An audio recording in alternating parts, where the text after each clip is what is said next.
Yo, what's going on, everybody? Welcome back to the channel. In today's video, I'll be talking about and giving my review on Captain America Brave New World. I saw the movie a couple days ago, and in this video, I'll be talking about how I felt about the movie, what's one of the pros and cons of the movie. But before we get into that, make sure to like, subscribe, comment, share, and turn on those post notifications so you get notified when I post a new video. Now, without further ado, let's get into it.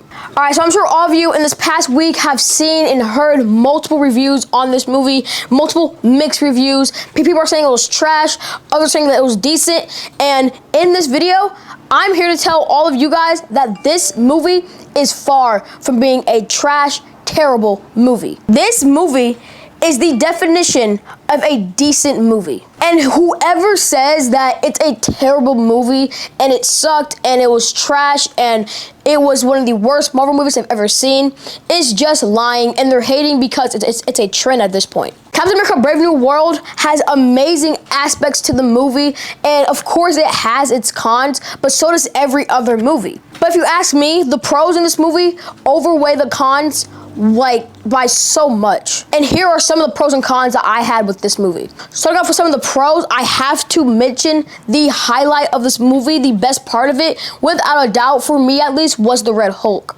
The Red Hulk in this movie was absolutely fantastic. And it was so refreshing to see him in this movie because he's a savage Hulk.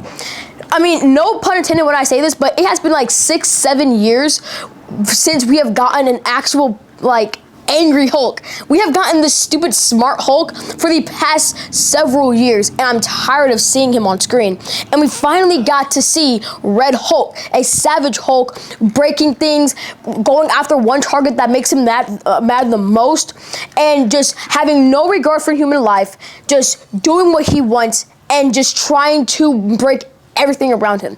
That's the Hulk I've wanted to see in the MCU for so long, and when I saw the Red Hulk in this movie, it was just so refreshing, so amazing. Another highlight and good thing about this movie is that it has a serious and dark tone, and they established that from the beginning. And they did that by not showing the iconic fanfare Marvel Studios intro like they do in every other Marvel movie. And I'm not gonna lie, people have had mixed opinions on how they felt about that. The way I felt about that, I mean, not gonna lie, when I saw it in the theaters, I was really disappointed, and I was wondering, what the heck was that? Where is the iconic Marvel fanfare intro that we all know and love? But it's not something that is so serious to get mad over that made the movie that much worse, because it's not even that serious. I'm pretty sure they only did that just to establish from the beginning that this movie will have a serious tone to it, and it did. And that was, as I said, is another good thing about this movie.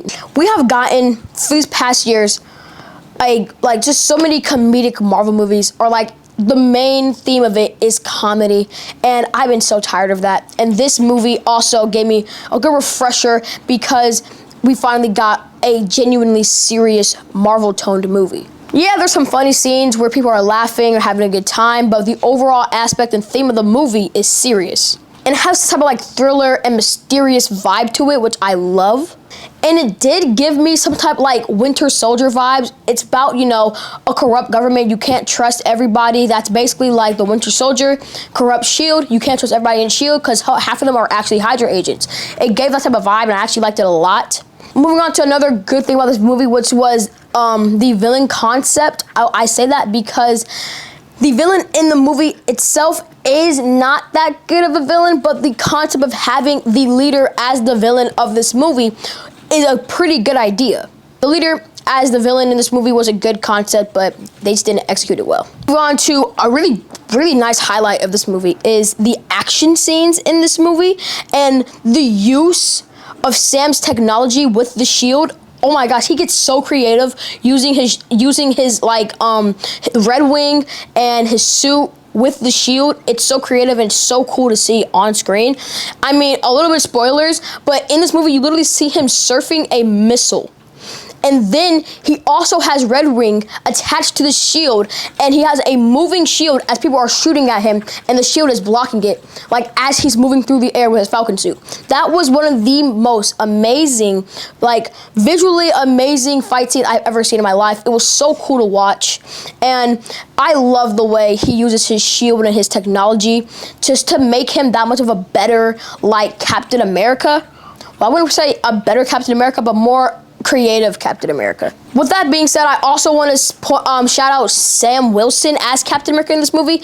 I think he did a great job portraying this character in his own way, and he did a fantastic job. His co-star, I forgot his name, but he plays like the new Falcon. Very funny in this movie. I enjoyed watching him, and both of them on screen, their little duo they got going on here.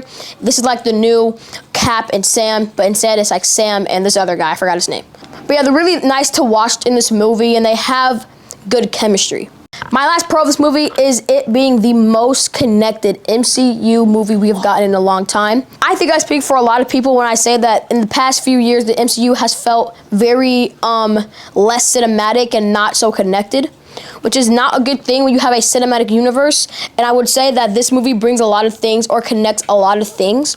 Some of those things being the Eternals movie, with this movie circulating around adamantium and the government fighting for it, and that adamantium becoming from the Celestials sticking out of the earth. It also connects with Falcon and the Winter Soldier show that we got on Disney Plus a few years ago. It connects that obviously because this is Sam's movie, and it leads right after that, him becoming Captain America. And it obviously connects with the 2008 Hulk movie, with us having Red Hulk and the leader being the main villain of this movie. And it also leads into a future MCU movie that we all know about, the Thunderbolts, because here comes a little spoiler, you have been warned. Bucky does appear in this movie as a brief little cameo, so that's really cool to see that they're actually leading movies into future movies that haven't came out yet, to leave us on the edge of our seats and be excited to see that movie in the future. And it connects to Black Widow just a little bit because there's a character in this movie, I don't really know her name, but she was an ex-Red Room agent, and she acts as the president's bodyguard, so that leads into Black Widow just a little bit. Now let's move on to the cons of this movie, starting off with the leader design. He looks more deformed, and I know that's like kind of like what he's supposed to look like, but here's more spoilers. You have been warned. Here's a picture of him in the comics, and this is him in the movie. There's a very big, significant change to his design. Instead of him having his long, big, mega mind brain, he instead has a deformed brain, like the details of his brain sticking out, poking out of his skull, and like you can just see the details of his brain, and they're just like getting bigger. But it's not like a big head. His design is not that hard to do. I mean, you don't even have to AI it. You can just like practical effects. Just give him like a freaking big head. Like, I don't know why that was so hard, but it was okay, not that big of a deal, but it was a little con that I had with the movie. Another con that I had with the movie was the pacing. One of the main reasons why the leader wasn't that good of a villain in this movie was because of the pacing. It felt very rushed, and his plan didn't feel all that thought out, especially when you look at the climax. You're like, oh, that's it? That was your plan the whole time? It just doesn't feel right, and I feel like that's mainly because of how short the movie was. If it was longer and they had more runtime, I feel like a lot of things could have been fixed. And my final con with this movie was just the leader. I know like he's like a big con in this movie, but I mean, dude, he is just a big con in this movie because, like I said, the concept of him being a villain is not bad, but they did not execute this right. His climax and plan did not feel thought out, and it, like the climax of it, the way it ended, it did not sit right with me. I mean, more spoilers. The whole thing of his plan was to expose Thunderbolt Ross for being a fraud and an evil person. And when that didn't go the way he wanted, he turns him into the Red Hulk and then gets captured and taken to prison. And that doesn't really make sense to me because his whole plan was to expose Ross and be free. But all he did was expose Ross and go back into another cage. I just didn't understand it. It didn't really make sense to me.